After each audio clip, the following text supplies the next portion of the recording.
Church of Jesus Christ is largely sleeping, like a great bedroom. And you have all the Christians in bed, and they're saying, please don't wake me up. I want to sleep on. And of course, when God starts to operate a revival, people cannot sleep. You can't sleep in church. When the Spirit of God awakes the people. Look at the first verse of this 52nd chapter. Awake! Awake! Put on strength! Wake it up, you sleepy Christians! Awake, thou that sleepest! Arise from the dead! Christ will give you life! Keep this in mind from an old man. There is no finality to the Christian life this side of eternity. We pray that some of us may go to our own funeral tonight and die to self and end all the failure and all the weakness.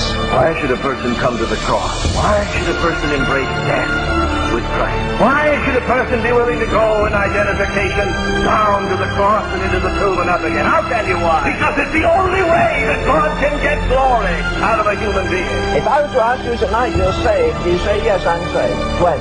Oh, so-and-so preached, I got baptized, and are you saved? What are you saved from? Hell?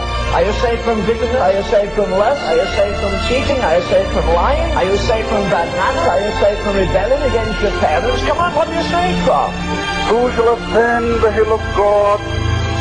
Who shall stand in his holy place? He that hath clean hands and a pure heart, who hath not lifted up his soul to vanity, nor sworn deceitfully, he shall receive the blessing of the Lord. And there's no room for him in the inn. He got a bit older, there was no room in his family. His family turned on him. He went to the temple, no room in the temple turned on him. And when he died, there was no room to bury him. He died outside of the city. Well, why in God's name do you expect to be accepted everywhere? How is it the world couldn't get on with the holiest man that ever lived, and it can get on with you and me? Are we compromised? Are we compromised? Have we no spiritual stature? Have we no righteousness that reflects on their corruption? He that is from above is above all. I want to say to you, Christians, don't go around apologizing for him. Don't go around worried because you can't make his doctrines fit in with what you learned in school. All you learned in school was one fallen head instructing another fallen head. And you don't have to apologize for him. But as dear Dr. Tozer used to say, Len, you knew one thing about a man that was carrying a cross out of the city. You knew he wasn't coming back. Just come to an altar and we go back the next week and we're as fascinated. We haven't spent half an hour with Jesus, but we're straight 2 stinking hours in a movie house. And Paul says that's what the world is to me. It's a system of corruption and rottenness and vileness. It's anti-Christ from the world go.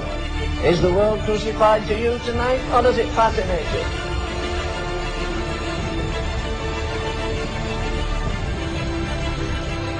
Do we not need a very much greater conception of how tremendously valuable a true expression of the church is to the Lord? It's priceless. But the Lord give us more of this anguish for his church as a whole, and then it will be precious to him.